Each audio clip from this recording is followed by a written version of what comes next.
رحمۃ اللہ تعالیٰ وبرکاتہ۔ بسم اللہ الرحمن الرحیم۔ صلو علی الحبیب صلی اللہ تعالیٰ علیہ وسلم۔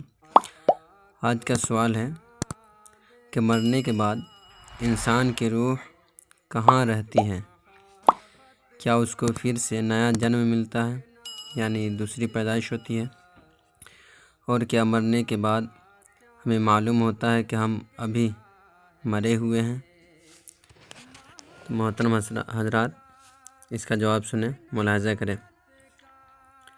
مرنے کے بعد مسلمانوں کی روحیں ان کے مراتب کے اعتبار سے مختلف جگہوں پر رہتی ہیں۔ بعض کی قبر پر، بعض کی زمزم شریف کے کنووں میں، بعض کے آسمان و زمین کے درمیان، بعض کی پہلے دوسرے آسمان سے لے کر 7ویں آسمان تک، اور بعض کی آسمانوں سے بھی بلندی پر، بعض کی روحیں عرش کے نیچے قندیلوں میں، اور بعض کی اعلیٰ علیین میں۔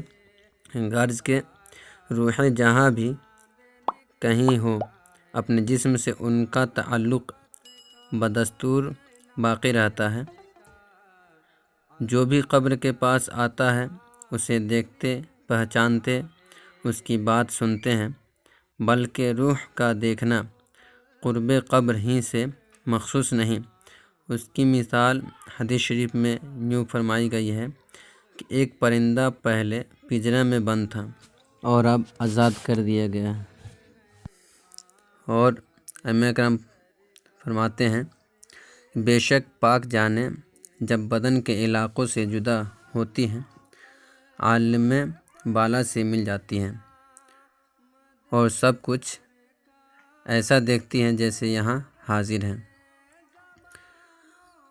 اور حدیث پاک میں ہے، جب مسلمان مرتا ہے اس کی راہ کھول دی جاتی ہے جہاں چاہے جائے، اور کافروں کی خبیث روحیں بعض کی ان کے مرگھٹ یا قبر پر رہتی ہیں، بعض کی برہوت میں جو یمن میں ایک نالہ ہے، بعض کی پہلی دوسری سے لے کر 7ویں زمین تک، بعض کی اس سے بھی نیچے سجین میں، اور وہ بھی کہیں ہوں۔ جو اس کی قبر یا مرگھٹ پر آتا ہے اسے دیکھتے، پہچانتے، بات سنتے ہیں، مگر کہیں جانے آنے کا اختیار نہیں، کیونکہ مقید ہیں۔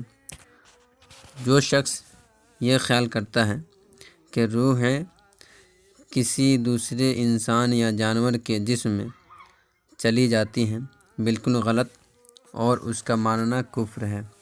موت کا معنی یہ ہے کہ روح جسم سے الگ ہو جائے، یہ نہیں کہ روح مر جاتی ہے۔